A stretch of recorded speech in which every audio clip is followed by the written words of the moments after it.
Okay, we are recording. So we did exercise 2 and exercise 3 and exercise 4 last time. So we are going to continue with exercise 5. How does BYOD change the way in which business implement network? So what does BYOD stand for? Bring your own device. Yeah, bring your own device. That's right.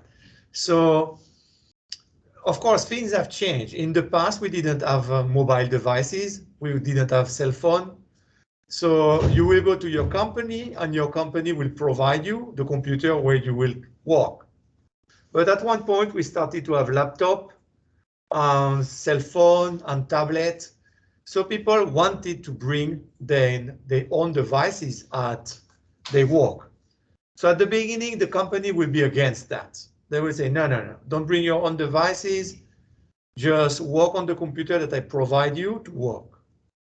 And then the company realized that it might be beneficial to let the employee to access the corporate network from their own devices. So they changed the policies of the company and they did allow the employee to bring their own devices. So let's see the answer. BYOD require organization to purchase laptop rather than desktop. So there is no relation between BYOD and this answer, no? So BYOD users are responsible for their own network security, thus reducing the need for organizational security policy. What do you think? Is this okay? No, why? Those devices might even be less secure than the ones provided by the company. They will be maybe less secure. So the company has to write policy. Okay, I allow you to bring your own device, but you do that. You need, for example, to access the network with this login, with this password. You will enter the network using this way. So we do need to write policies about that, no? And ask the employee to sign the policies. So we do have security problem. And the fact that people bring their own devices, they bring security problem to the company because they don't use devices that are totally controlled by the company, no? So that's not true. BYOD devices are more expensive than devices that are purchased by an organization. That's not true. They can be more expensive, they can be less expensive, no? For example, you can bring a very expensive phone, the last iPhone, for example, or you can bring a small tablet, very cheap one. So that's not true. And the last one say BYOD provide flexibility in where and how user can access network resources. Where they can access it, for example, in the office. How? Through their tablet, through their cell phone, through their own laptop. So the answer was the last one, no, D. Okay, question 6, refer to the exhibit. Match the exam network to the type of network. Not all options are used. So network A. Network A is this network. What do you think it is? It is a network between buildings. So between the answers that are there, what will be the more adequate?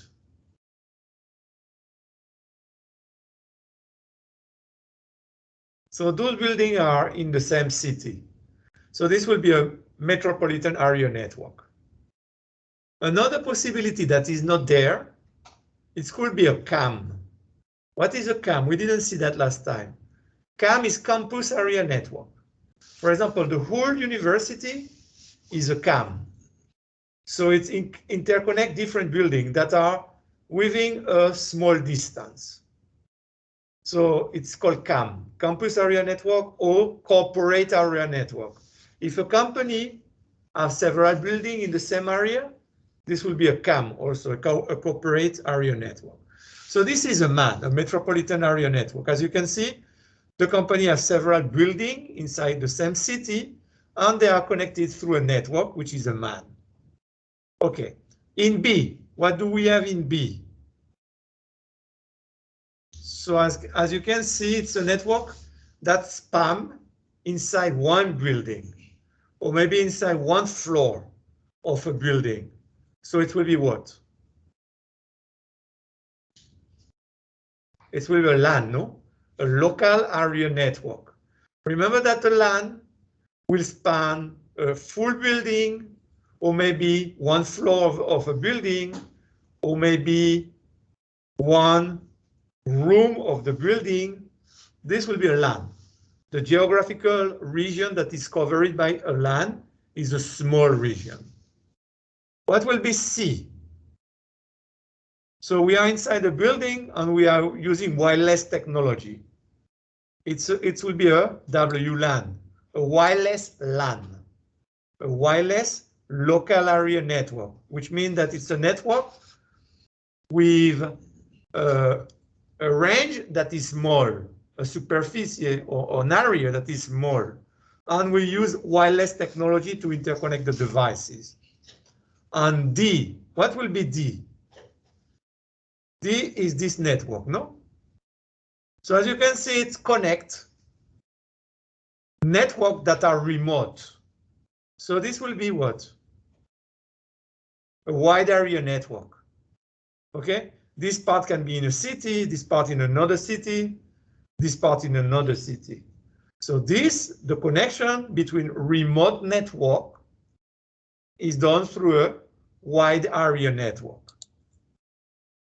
Remember, SAN is storage area network. It's connect all the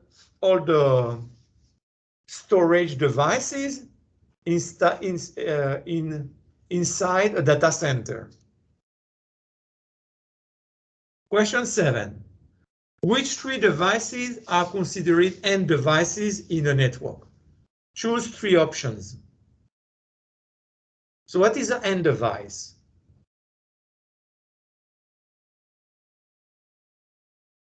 An end device is a device that generates traffic or that consumes traffic. What is an intermediate device? It's a device that receives packets and forward them. Okay, so a router is an end device or is an intermediate device? Intermediate device, of course.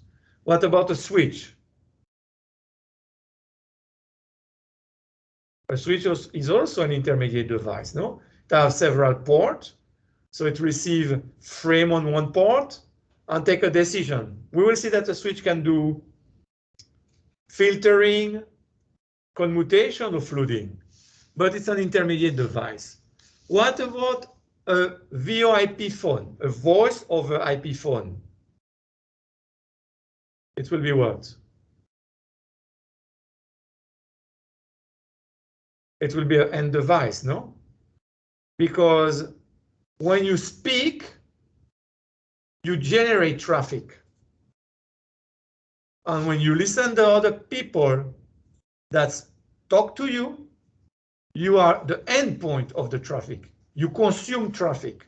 The traffic, the sample of the voice of the person come to your cell phone.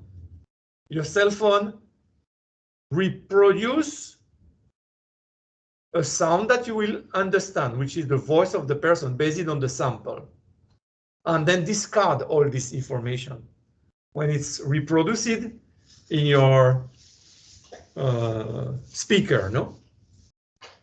An IP camera. An IP camera generates traffic, okay?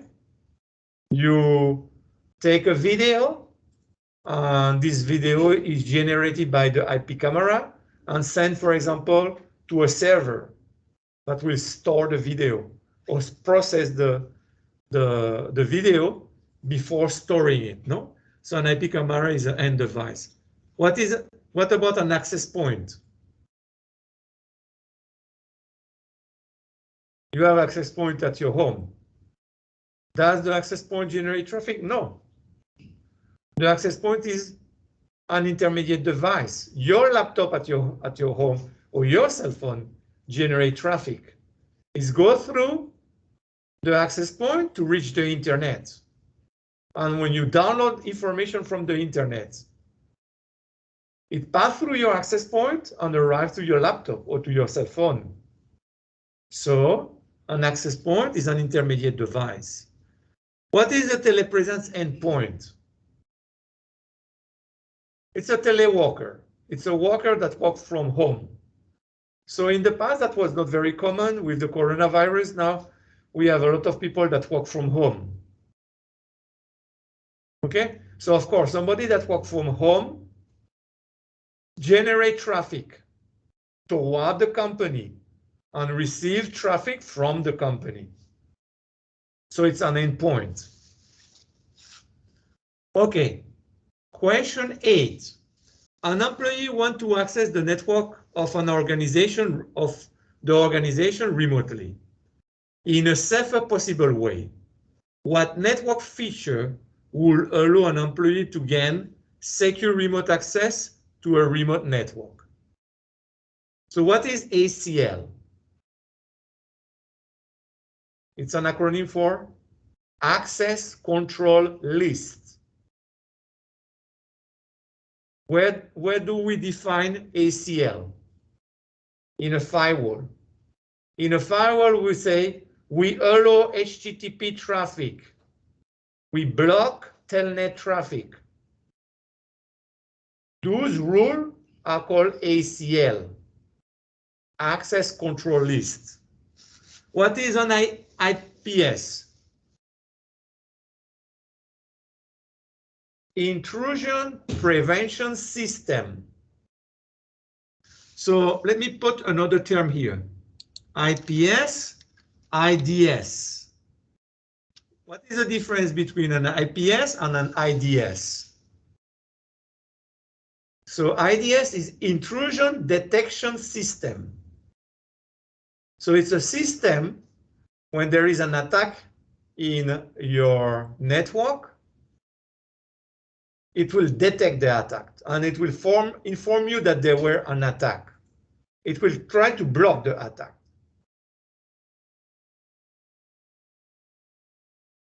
What is an intrusion prevention system, an IPS? So it's the most advanced way to protect your network. It tries to actively, before it happens, it tries to detect an attack and block it before it occurs. The intrusion detection system blocks the attack when it's already done. So it's easier to set up, cheaper. The intrusion prevention system is much more complex because you try to detect and prevent the attack before it occurs. No? So VPN, stands for what? Virtual Private Network. So what is a VPN? Let's say there is a telewalker. On the telewalker, which is a remote walker, want to access the network of the company. He will establish between his laptop at home and a VPN server in the company what we call a tunnel. So a tunnel is like a pipe where you have an entry point and an exit point. So the traffic that enters is encrypted in the entry point, go encrypted all over the internet, which is the dangerous part. And when it arrives to the company, it's go out the pipe. And when it go out the pipe, it's decrypted. So this is a tunnel. And how do you create a tunnel? Through VPN technology. And the same way, if the data go from the company to the telewalker that is at home, when it enters the tunnel, it is encrypted. go encrypted all over the internet. And when it arrives to the laptop of the telewalker, it is decrypted. So when I enter the tunnel, I am encrypted, the packets are encrypted. When I go out the tunnel, the packets are decrypted. So of course, the best way for a telewalker to access the corporate data is through a VPN, virtual private network, no? BYOD is bring your own devices. There is no relationship with telewalker. Okay, it's a new policy that company have where they allow their employee to access the corporate networks through their own devices. Question 9. What are two characteristics of a squalable network? Choose two options. So what does it mean squalable? What is a squalable network?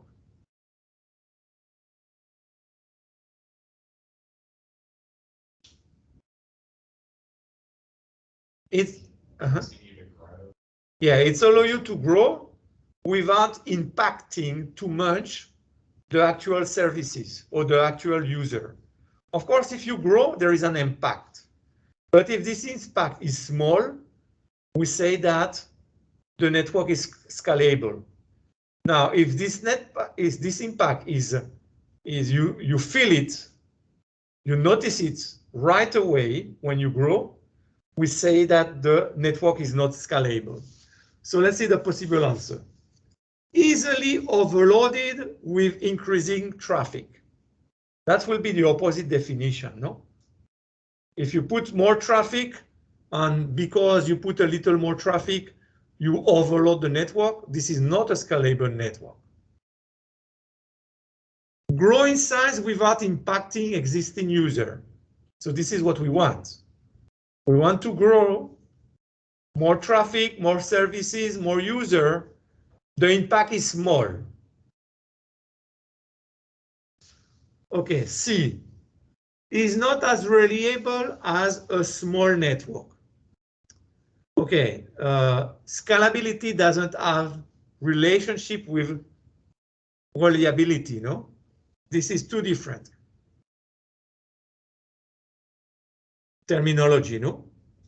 Okay, D, suitable for modular devices that allow for expansion. So of course, in scalability, if the costs go too high, it's not good. So let's say that your network, you buy only devices that are not modular.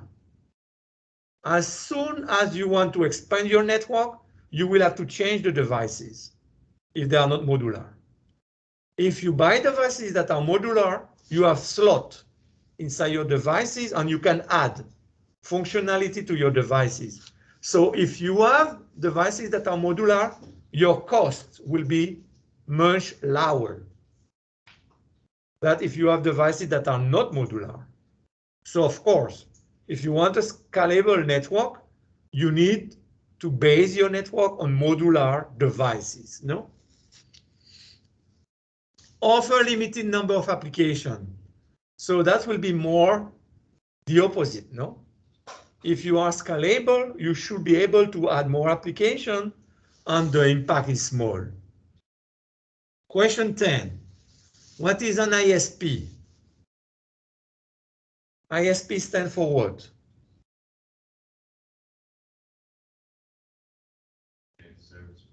Correct, Internet Service Provider. So what is an ISP? For example, AT&T is an ISP here. And you may have internet through AT&T. And as I was telling you, AT&T use the telephone system to provide you internet. And this is called ADSL, asymmetric digital subscriber line.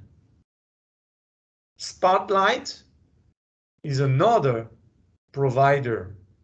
And Spotlight use the fact that there is already in Jacksonville cable TV everywhere. So it's bundled over cable TV, internet. Okay? So let's see the possible answer. It is a standard body that develops cabling and wiring standard for networking. Give me an example of a standard body that do that. TIA, Telecommunication Industry Association, define the 568A and the 568B. Okay? It is a protocol that establishes how computer within the local network communicate. So this have no relationship with an ISP, no? An ISP is not a protocol.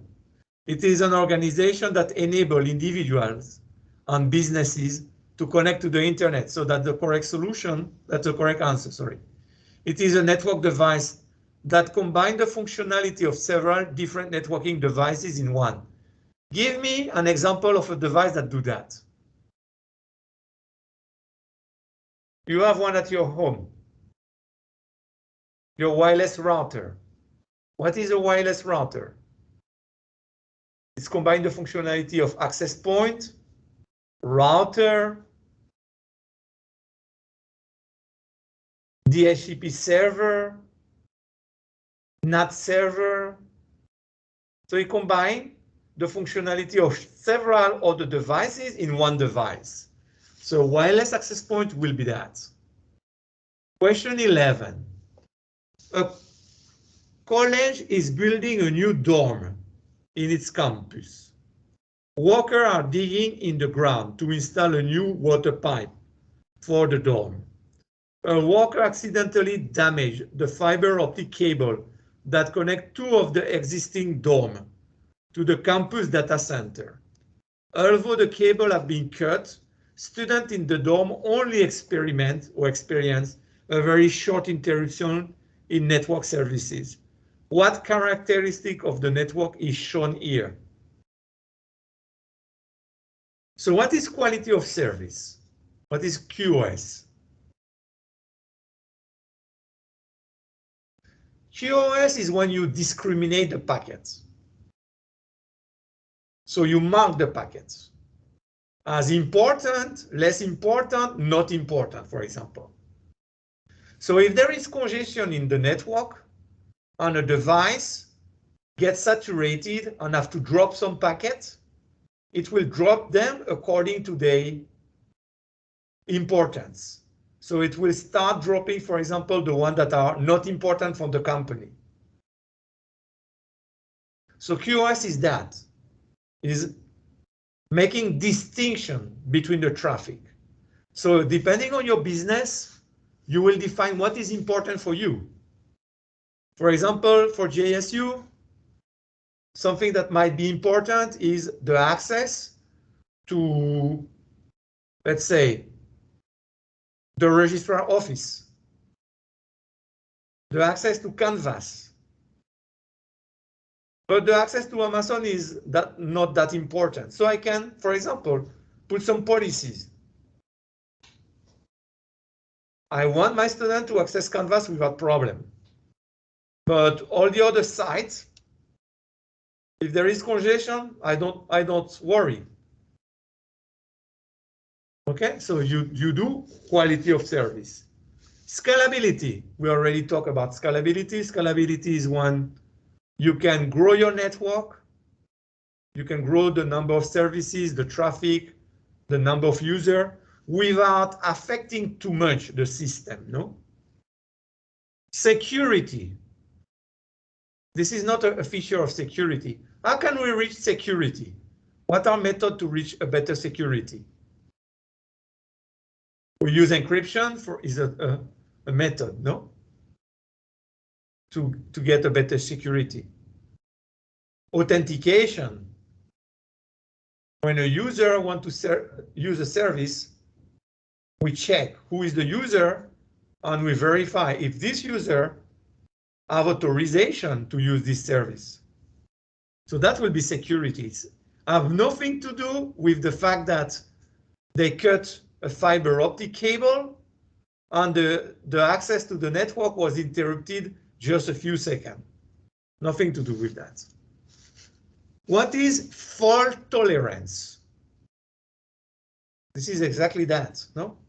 Fault tolerance. How can we achieve fault tolerance? Have redundancy. Exactly, this is one way. Have redundancy.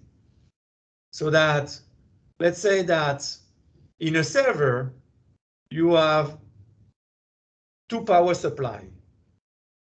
So if one of the power supply have a problem, the server will go over the second power supply. So it will not go out of service. If you have a connection between two buildings, you can put several links.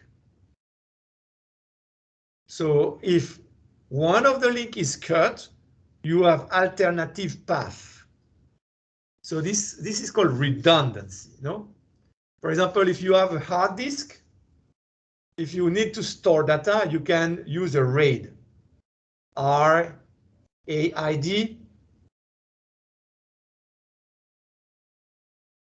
So you have redundancy in your data. So if one of the disk of the hard disk fell, you still have redundancy. So the other disk should be there and keep the information. So you can just replace the hard disk that is failing with a new one. And your business is not interrupted, no? This is fault tolerance. What is integrity?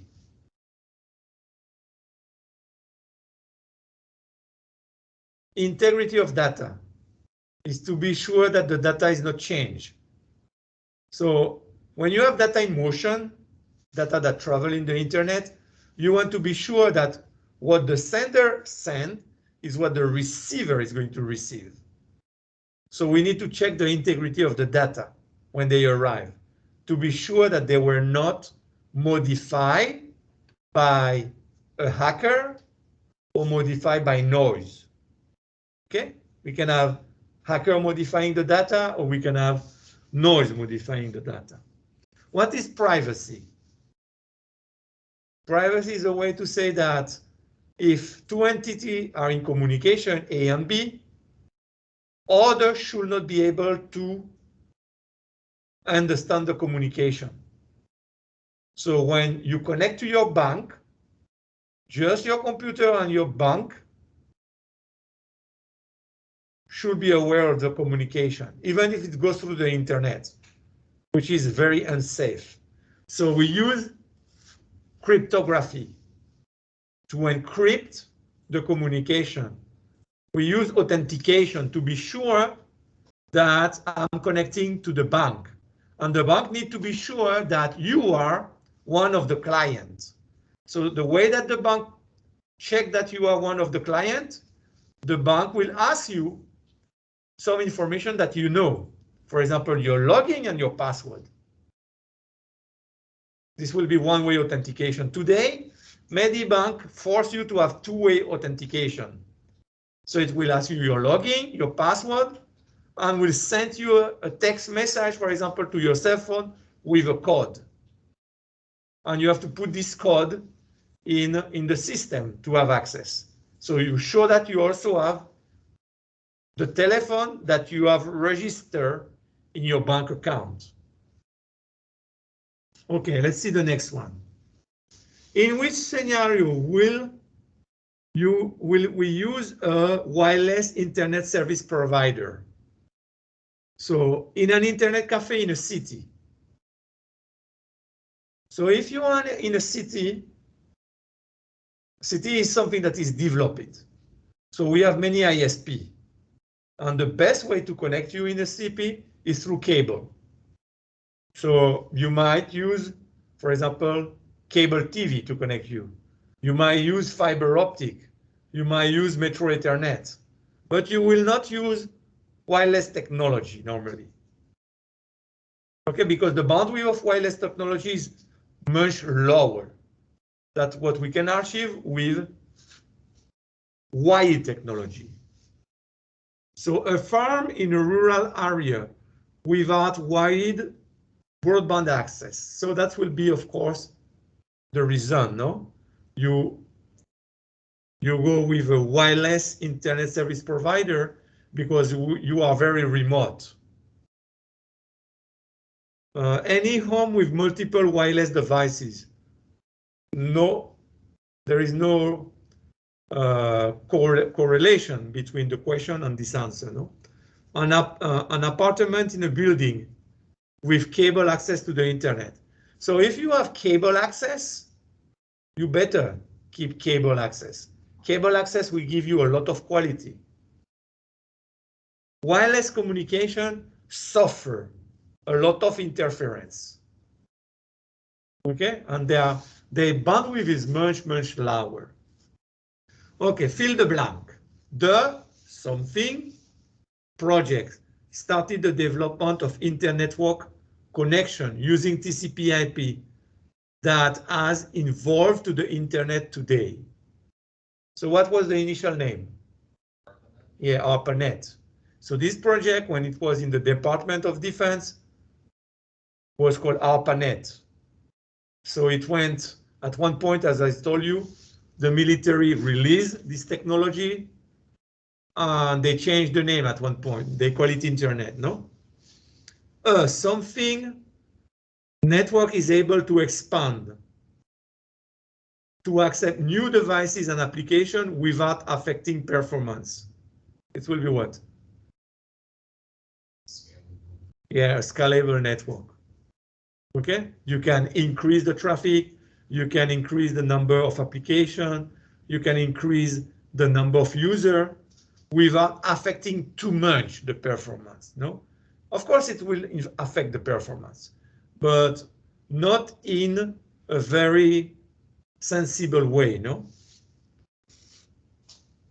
The farther you are from the central office when using a DSL connection, the connection speed.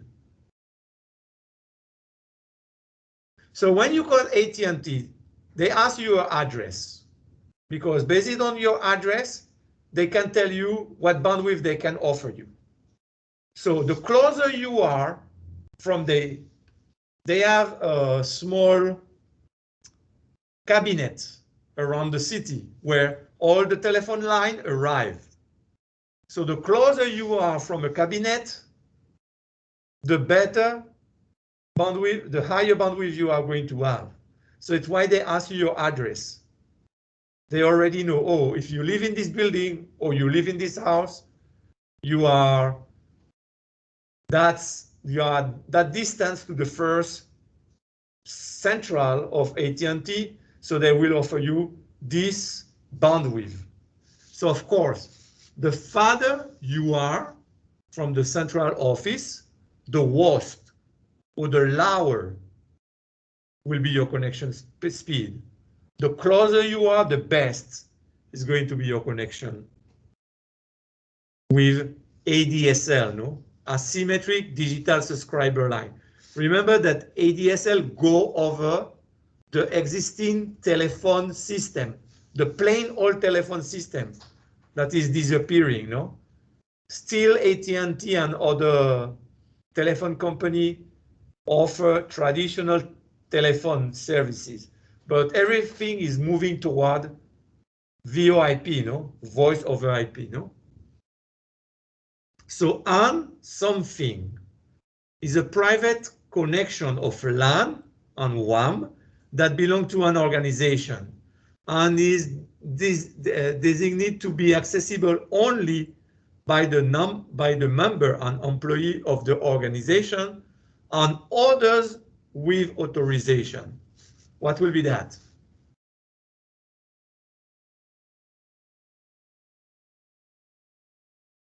Have you heard about the term intranet, extranet? So what is an intranet?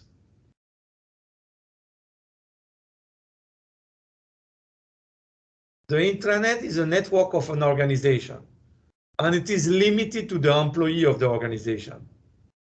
Only the employee should be able to access the intranet. So there you put sensitive information of the company, and you don't want other people to access. It's why you limit the intranet to the employee of the company. What is an extranet? So it's an intranet that you open a little more. So you open it to people that collaborate with you. These people might not be from your company, but they need access because they collaborate with you. Maybe they develop software for you, or they provide you services. So you give them access, controlled access to your intranet. So when you give controlled access to your intranet, you call it extranet because you go outside your wall. Okay, extra wall is going outside the wall of your company, the boundary of your company, no? Okay, then we have something allow the end user to use personal tools to communicate across business and campus network. What will be that? BYOD, no? Bring your own devices, allow the end user to use personal tools, personal computer, personal laptop, personal tablet, cell phone, okay? To access the business network, the corporate network, or the campus network, no? Next one, say, in fiber optic media, the signal are represented as a pattern of light. In fiber optic, we use light, no? If I use wireless communication, the signal will be what? A radio wave. If I use wired communication like UTP cable, like coaxial cable, what will be my signal? It will be an electrical signal, no? Now, if I do communication underwater, what will be my signal? Acoustic signal. Okay, underwater you can use light, but light allow very short distance. Sound in the water allow much longer distance. They think that whales are capable of communicating over miles. We think that, no? That they have a very complex communication system. They talk to each other and they use sound to communicate to each other. You have listened to the sound that they register about the whales, no? Okay, what else we have? The MAC address of a PC does not change when the PC is moved to a different network because the MAC address is embedded in the something of the PC. So where is the MAC address? In the network interface card. So when you have a device, do you specify the MAC address or the MAC address is already there? The MAC address is already there. So the manufacturer that do the network device or do the network interface card put the MAC address there. Remember that the MAC address can be broken into two parts. The first 3 bytes are called the organizational unique identifier. So a company that is going to do network devices need to buy a OUI. For that, it's go to the website of IEEE and buy a OUI, which means the first 3 bytes of the MAC address. And with the last 3 bytes, the company can build network devices. And every time that you need a network interface card, you need a different MAC address. You cannot repeat MAC addresses. They have to be unique worldwide. They have. Manufacturers do abuse a little and repeat the MAC address. But they do that and they sell the devices in different continents. So the probability that you have, one day you have two devices with the same MAC address is very low. Very, very low. Because if I repeat the MAC address, some of these devices, I send them, for example, here in America. Other devices, I send them, for example, to Europe or to Africa. So I'm sure that they will not come back together. Question 14. What type of message is sent to a specific group of hosts? So we have static, dynamic, unicast, multicast, broadcast. So do we have static message? We don't have that, no? We never talk about static message. Do we have dynamic message? No, we don't talk about that. So the possible answer is unicast, multicast, broadcast. What is a unicast? Sent to one user. Sent to one destination, yes, just one, a specific one. What is a broadcast? Sent to all the others, everyone, all the others, except myself.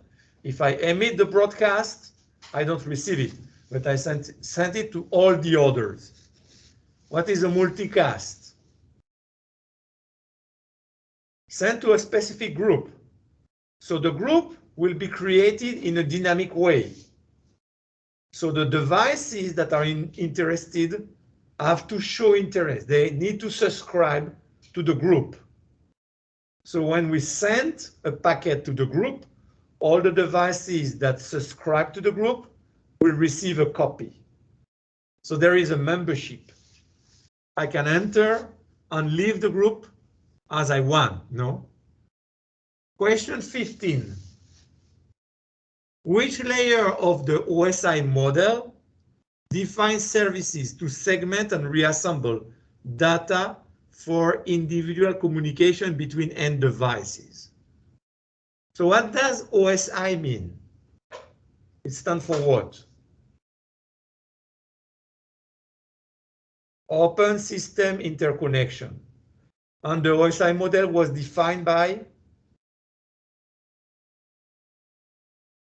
the ISO, International Organization for Standardization, ISO. So the OSI model has 7 layers. If I go from the bottom to the top, we have the physical layer, the data link layer, the network layer, the transport layer, the session layer, the presentation layer, and the application layer. Okay? And each layer has its own functionality. Remember that layer N receives services from the lower layer, from layer N-1, and gives services to the upper layer, layer N+1. Okay, so in which layer we define segmentation? What is segmentation? First, cutting the data in smaller chunks. What is reassemble? Putting the chunk together to recreate the data. Why it's a good idea to cut a big data in smaller chunks? 2 main reasons we saw, no? First reason, let's say that there is noise in the communication.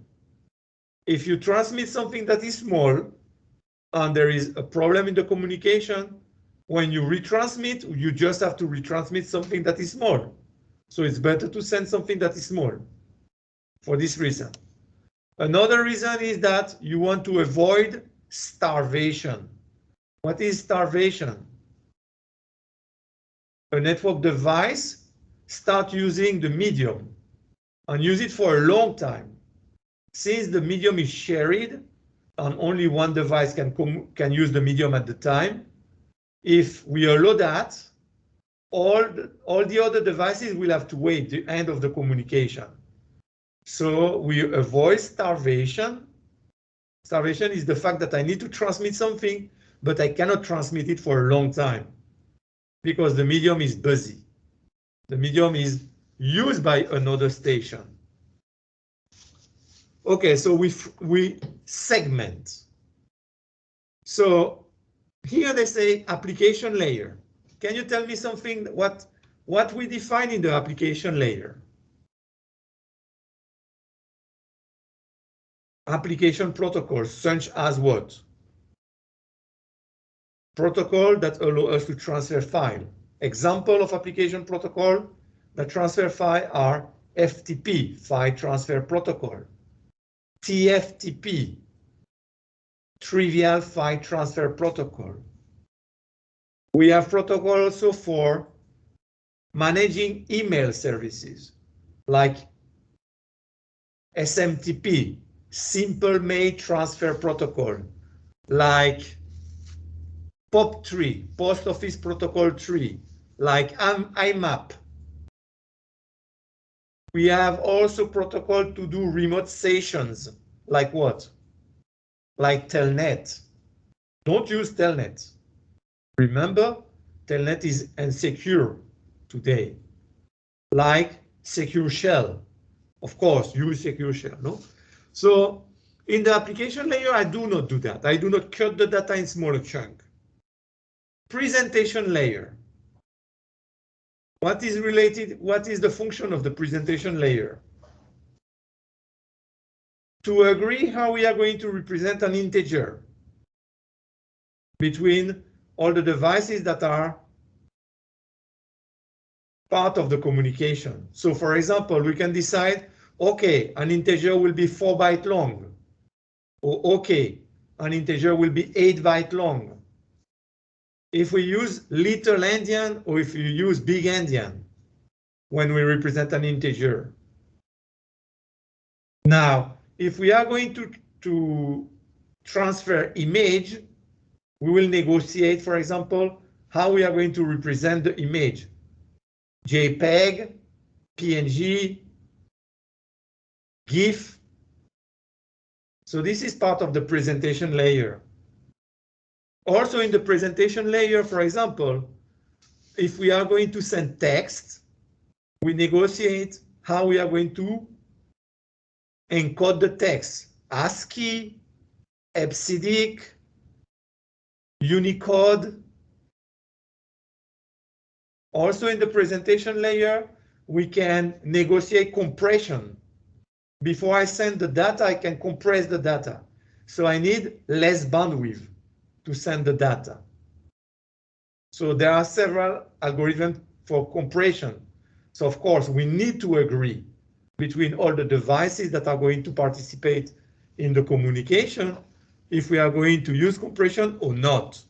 And in case that we are going to use compression, what algorithm of all the algorithms that exist we are going to use.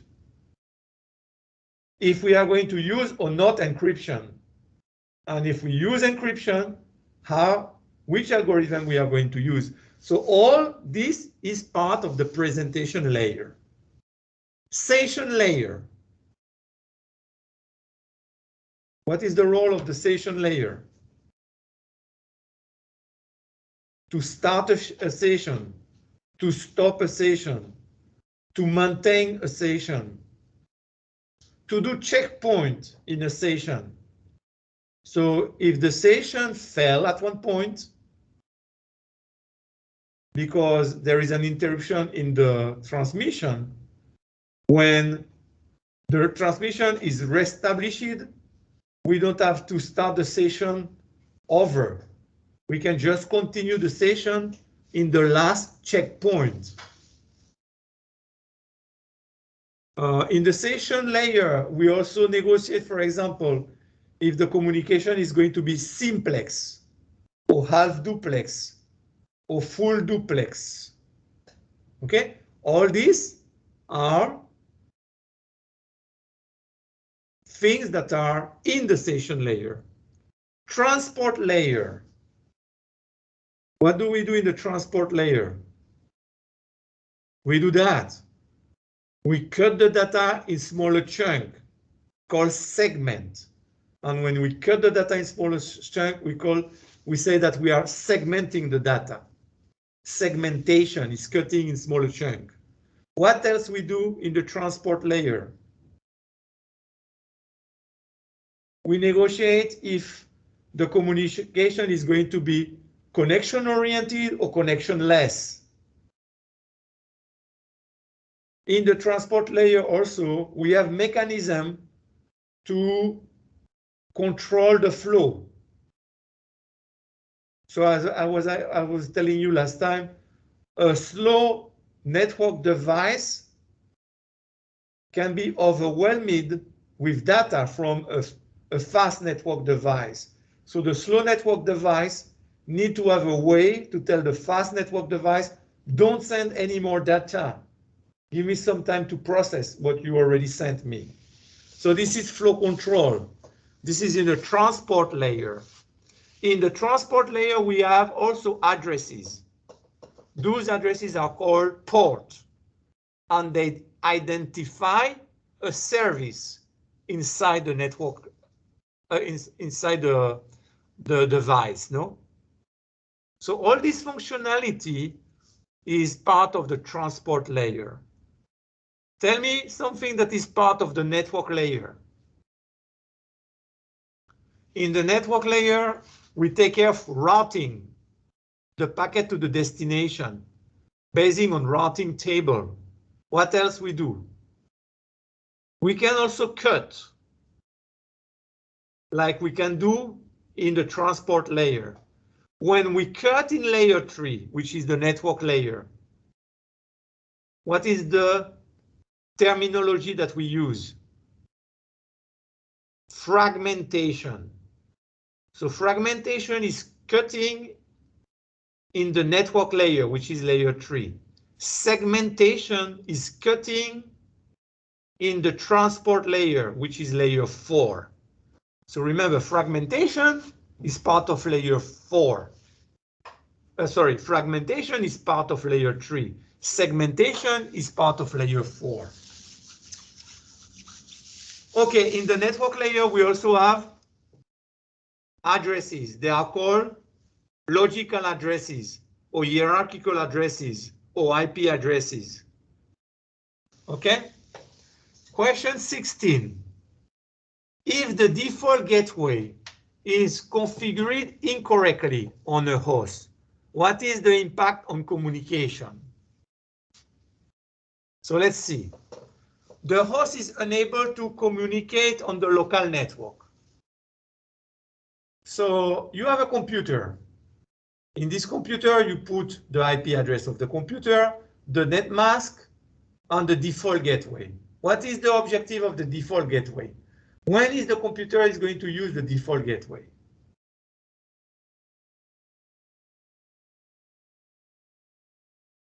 The default gateway will be an IP address, no? When is the computer is going to use its default gateway? And what will be the default gateway of a computer?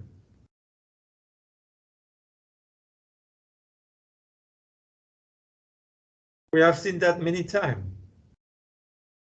So the default gateway is an IP address of the router of my local area network.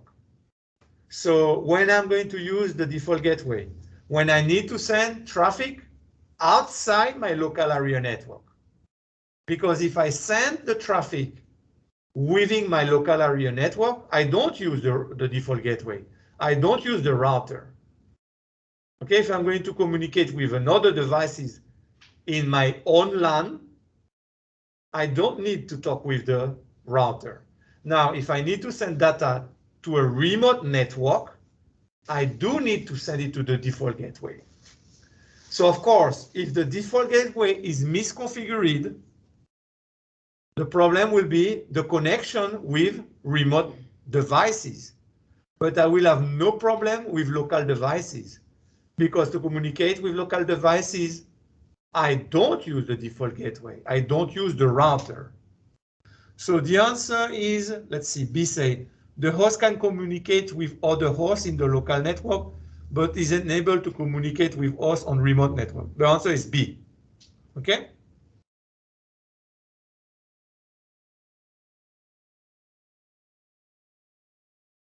Okay, 17.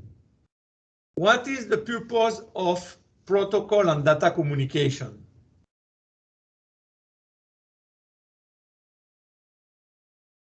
So we have A, specify the bandwidth of the channel or medium for each type of communication. B, specify the device operating system that will support the communication. So look, the operating system is not related to protocol. For example, TCP/IP is everywhere. And here, our computer use Windows, and they have TCP/IP. Your cell phone use Android or iOS, and you have TCP/IP in your cell phone. If you have a Linux computer, it also has TCP/IP. If you have a Mac OS computer, it also has TCP/IP. So of course, the protocol that I'm going to use is not linked with the operating system. All the operating systems today support TCP/IP, all of them, unless they are not network operating system. But if they are a network operating system, most of them, I should say, I'm not sure that there is one that will not support TCP/IP. And if there is one that does not support TCP/IP, it has a very special purpose, no? Okay, let's see the next question. Oh, sorry. Next answer is provide a rule required for a specific type of communication to occur. So that's the answer. Okay? So D, for example, dictating the content of a message sent during communication. So who generates the message that we sent? Application. Okay? It's not at the level of a protocol. This is not the objective of the protocol. An application generates traffic, generate message, and this application wants to send it to a remote device. It will use a communication protocol to send this data. But the generation of data, most of the time, is application that generate them, no? Question 18. What three requirements are defined by a protocol used in network communication to allow message transmission across the network? Choose three options. So connector specification. Connector specification is in layer 1. Layer 1 is the physical layer, no? No, in layer 1, we don't have protocols. We have detail of the physical layer. So a protocol is not related with the specification of a connector. So message encoding, yes. The way that you are going to encode the message, which means that how many fields you will have, what is the name of the field, what is the purpose of the field, is related to a network protocol, no? So then we have media selection. No, it's not related to a network protocol. Message size, yes. A protocol do specify message size. Okay. Delivery option, yes. The protocol can say we use acknowledgement or we don't use acknowledgement. And device installation, nothing to do with protocol. Question 19. What is the general term that is used to describe a piece of data at any layer of the networking model? So how we call information? This is called the PDU, the protocol data unit. So let's go down the stack from layer 7 to layer 1. What is the PDU in layer 7? How we call the information in layer 7? Data. What is the PDU in layer 6? Also data. What is the PDU in layer 5? Also data. What is the PDU in layer 4, the transport layer? Segment. What is the PDU in layer 3, the network layer? Packet. What is the PDU in layer 2, the data link layer? Frame. What is the PDU in layer 1, the physical layer? Bits. In layer 1, we say that we have a series of 0 and 1, a series of bits. Okay? So this is the protocol data unit. So remember, frame is layer 2, or the data link layer. Packet is layer 3, or the network layer. Segment is layer 4, or the transport layer. Question 20. At which layer of the OSI model would a physical address be encapsulated? So remember, we have addresses in 3 layers. Layer 4, layer 3, layer 2. In layer 4, the transport layer, what is the name of the addresses that we have? We call them port. And they identify services, or they identify process that run inside a network device. For example, a HTTP server normally listen on port 80. A mail server, SMTP server, normally listen on port 25. A secure shared server normally listen on port 22. A POP3 server normally listen on port 110. So there are some ports that are called well-known. The example that I was giving you are called well-known port. Okay, those are the address that we have in layer 4, in the transport layer.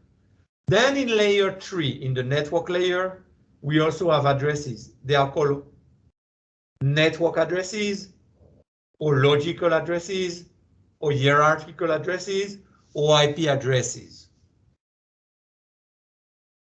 In the data link layer, or layer 2, we also have addresses. They are called MAC addresses, or physical addresses, or flat addresses. So, in which layer of the OSI model would a physical address be encapsulated? Layer 2. Because in layer 2 is where we have physical addresses. In layer 3, we have logical addresses. In layer 4, we have ports. Okay, so we'll encapsulate a physical address, or a MAC address, or a flat address, or a layer 2 address in the data link layer. Okay? So we don't have addresses in the physical layer. We have addresses in the data link layer, which are the MAC addresses, for example. In the network layer, we have addresses. We call them the IP addresses, the logical addresses, the hierarchical addresses, the layer 3 addresses. In layer 4, we have port, or layer 4 addresses. Okay? Question 21.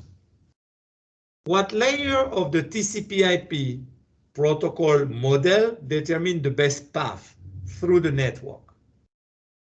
So we just discussed that. Where is the routing services? In which layer? In layer 3.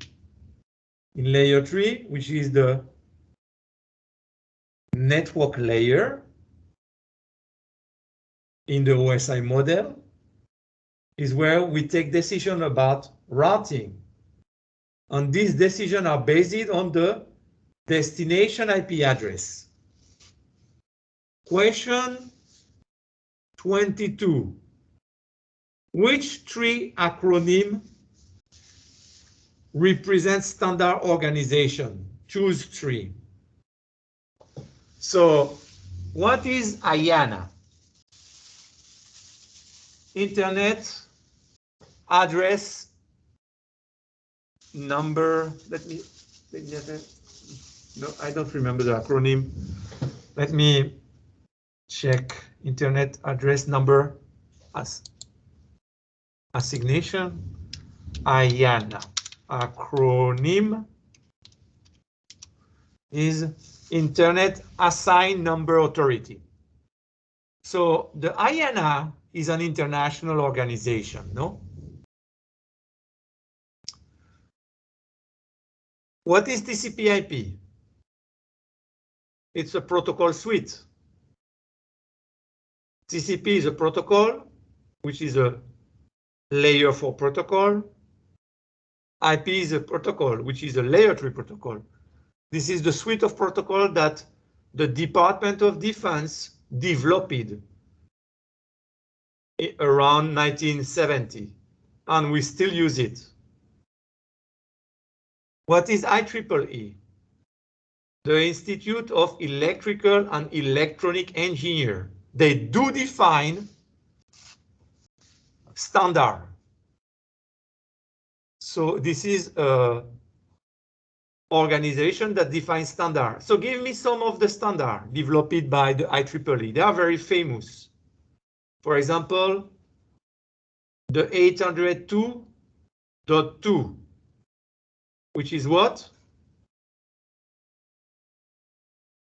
LLC, the logical link control. The 802.3, which is Ethernet. The 802.5, which is token ring. The Ethernet 2.11, which is Wi-Fi. The Ethernet, the 802.15.1, which is what? Bluetooth. The 802.15.4 is Zigbee. The 802.16 WiMAX. WiMAX is wireless technology that we use for long distance. Okay, so the IEEE is an international organization that defines standard. What is the Internet Engineering Task Force? They define the RFC, the request for comments, where we define all the protocol that are in TCP/IP. So this is an international organization. What is OSI? This is the OSI model, no? Open System Interconnection Model. This is just a model, a reference model. What is MAC? MAC is a sublayer of the data link layer. Remember that the data link layer has two sublayers. The LLC sublayer, which is defined by the IEEE 802.2, and the MAC sublayer. So the international organizations are IANA, IEEE, and IETF. Question 23. Which message delivery option is used when all the devices need to receive the same message simultaneously? Simplex, half duplex, full duplex, unicast, multicast, broadcast. So let's review all of them. What is simplex? What is a simplex communication? So simplex is when we can communicate only one way. For example, from A to B, all the time from A to B. Example of that is a radio station or a TV station. They broadcast their signal in the air. And if you have an antenna, you receive the signal and you can see or listen to the signal, no? This is simplex communication. Half duplex, A can send to B, B can send to A, but not at the same time. Full duplex, A can send to B, B can send to A at the same time. Unicast, only one destination. Multicast, several destinations on the number of several recipients.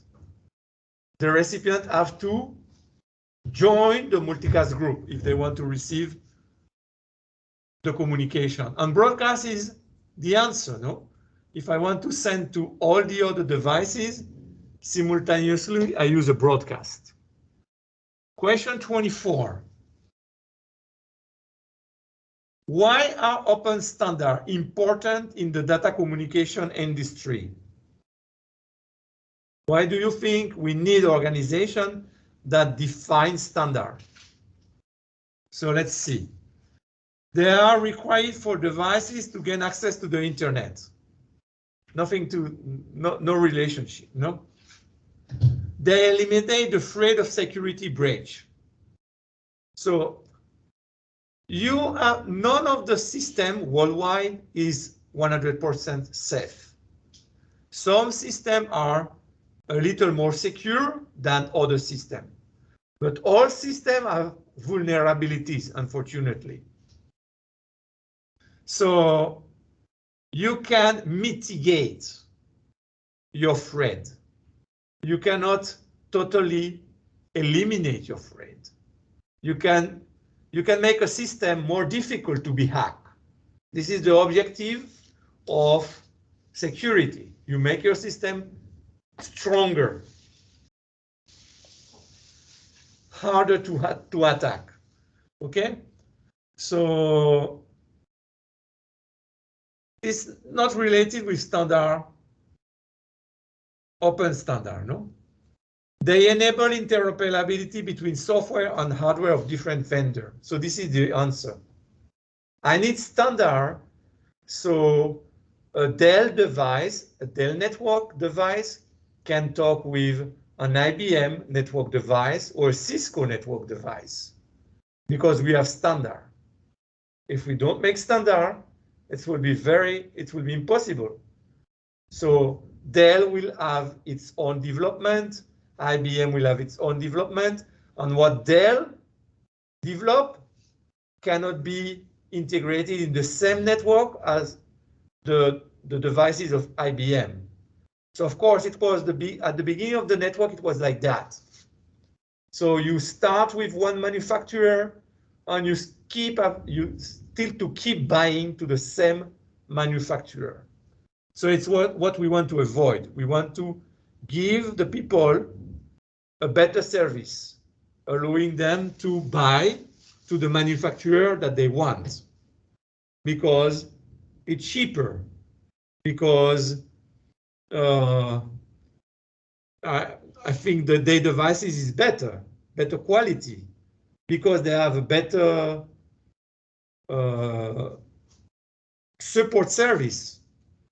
Okay, and I can change in the time. It's possible that today I buy, for example, let's say Juniper, but tomorrow I decide to buy Cisco. Okay, and the fact that I have previously buy Juniper, no problem. The Juniper devices are going to talk with the Cisco devices because we have open standard. So last answer say, they encourage network organization to develop proprietary software to retain their competitive edge. Of course, if you develop proprietary software or solution, you force your client to be married with you. They still have to contact you every time that they have a problem. They still have to buy from you. Okay, so this is what we want to avoid, no? Question 25. Which logical address is used for the delivery of data to a remote network? So we have destination MAC address, destination IP address, destination port number, source MAC address, source IP address. So it will be a destination or it will be a source address. If you want to send something to a remote device, you will use what? The source address or the destination address? You use the destination address, no? It's like, for example, when you send your letter through USPS, even if they have your address as the source, they don't use the source address. They use the destination address to en route your letter to the destination. So of course it's a destination address. Which one it is of all this? So if I use the destination MAC address, the communication will be where? Within the same link, within the same LAN, within the same local area network. Now, if I use the destination IP address, it can be anywhere, in the same local area network or in a remote network. So of course, I'm going to use the destination IP address. So the answer was the destination IP address. And remember, the port identifies a service inside a network device. For example, HTTP, or Telnet, or FTP, or SMTP. But a service that is running in a device, it identifies a service or a process or a daemon. Question 26. What type of delivery use data link network addresses? Well, we just answered this question. It will be a transmission within my local area network, a transmission inside the link where I am. So it's not remote delivery. If you want to do remote delivery, you need layer 3 addresses like IP addresses. Local and remote delivery. No, local and remote delivery, you need, well, local, you can use the layer 2 addresses, which are the data link layer. But remote delivery, you do need the network layer, the network addresses, sorry. Local delivery, and the last answer, remote delivery using router is the, sorry, the answer is local delivery, no, because it's what type of delivery use data link layer? Local delivery, okay? So here is local delivery, no? Question 27. What makes fiber preferable to copper cabling for interconnecting building? So why we connect building with fiber? For example, the library that is in front of us, well, it's in your back. The library is connected to the IT department here. And through fiber optic, we are connected to the IT department through fiber optic.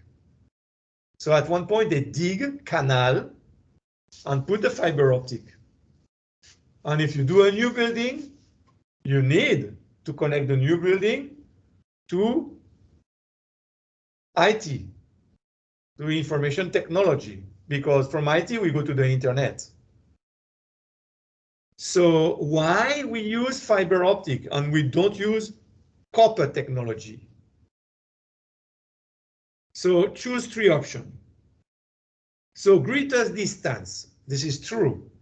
Fiber optic allow you very long distance. For example, UTP cable allow you 100 meters only. So fiber optic allow you kilometers. And the distance will depend if you use multi-mode or mono-mode fiber optic, no? Lower installation cost. That's not true. Fiber optic is very expensive, but very, very expensive. For example, here at JSU, we don't have expert in fiber optic. So when we need to do a work with fiber optic, we have to call a company. And they will come, they will charge us on a lot of money. It's very expensive, fiber optic, no? Limited susceptibility to EMI, RFI. What is EMI? Correct. What will be source of EMI? Electromagnetic interference, yes. What will be a source of EMI? Engine, in general. So where do we have engine? Air conditioner is an engine. Where else?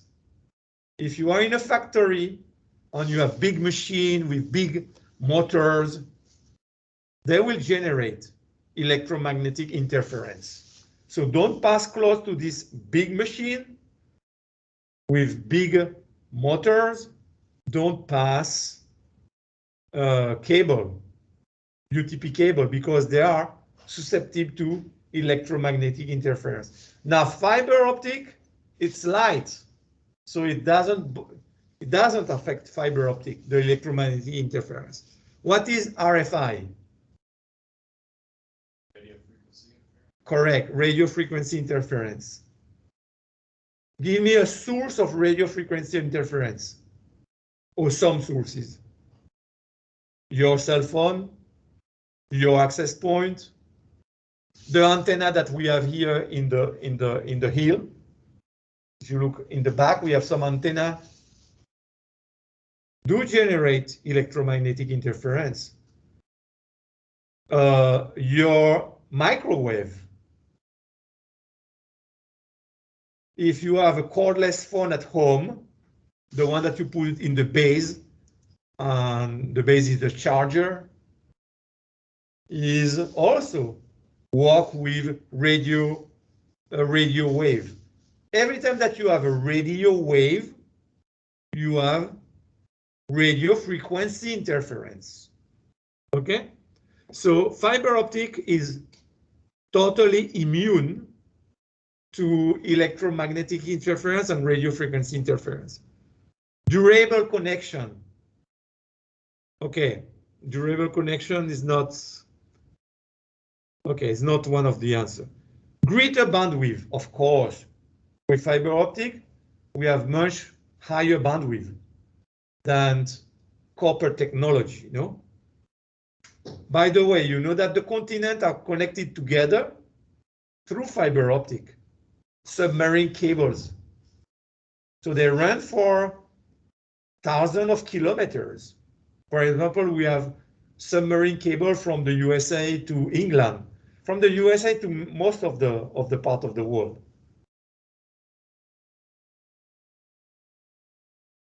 And we use fiber optic. So very, very long cable. So greater bandwidth, yes. Easily terminated, that would be UTP. UTP is easy to manage. UTP category 5, 5E, very easy to manage. 6, 7 is more difficult. Okay, because we have much higher bandwidth, so we must be more careful when we made a cable, like a patch cable with the crimping tool. We have to be very careful when we do it. Question 28. Refer to the exhibit. One end of the cable is terminated as displayed, so it's terminated like that. And the other end is terminated in accordance with the 568A standard. What kind of cable we are creating? So remember, we have two standards, the 568A and the 568B. In the 568A, in pin 1, we put the cable right green. In pin 2, we put the green. In pin 3, we put the orange green. In pin 4, we put the blue. In pin 5, we put the right blue. In pin 6, we put the orange. In pin 7, we put the right brown. In pin 8, we put the brown. This is 568A. What is 568B? So we invert the green and the orange, which means that in pin 1, we will put right orange, then right green, then blue, then right blue, then green, then right brown, then brown. So if we do a cable like that on one end, and in the other end we use 568A, what kind of cable are we making? So it's cannot be a fiber optic, no? We are not using a fiber optic. It's not a coaxial. Coaxial is the black cable that have a core, then you have something that is a non-conductor, and then you have like a net mesh. Okay, this is not coaxial, no? So it can be straight through, or it can be crossover. Crossover is when you put one standard in one end and the other standard in the other end. Straight through is when you put the same standard in both ends. So here we are putting the same standard in both ends, no? So let me just Google it again, even if we have slides. Let's see, for example, the 568A.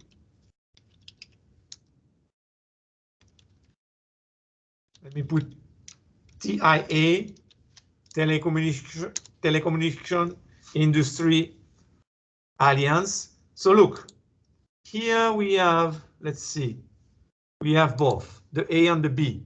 So look at the A. This is the A. And look at the B. So the B, you change the green for the orange and the orange for the green. So if you put 2 times the same standard, you are doing a straight through cable. If you put one end with the 568A and the other end with the 568B, you are creating a crossover cable. Where do we use crossover cable and straight through cable? Let's see. Where should we use straight through cable? If you connect an end device to a switch, you use straight through cable. For example, a PC to a switch. A VoIP telephone to a switch. This is an end device. For example, an IP camera to a switch. You use straight through cable. When you connect a switch to a router, you use straight through cable. When you connect a hub to a router, you use straight through cable. When you connect an end device to a hub, you use straight through cable. When are we using crossover cable? When we connect two devices of the same type. For example, 2 computers together, or a computer with a printer, or a computer, a network printer, of course, no? Or a computer with an IP camera, or a computer with a VoIP telephone, or a computer to a router. A computer to a router, we need also crossover cable. If we connect 2 routers together, crossover cable. If we connect 2 switches together, crossover cable. Okay, so we have a table that explains this, no, and tell you when to use one or when to use the other one. Okay, let's finish here in question 28 because it's time. So look, we have a lot of, we are in page 6 today, but there are 23 pages. So we will go next week over more question of this to get familiar with the terminology. And we will do also some lecture on Ethernet. Okay, I see you next week.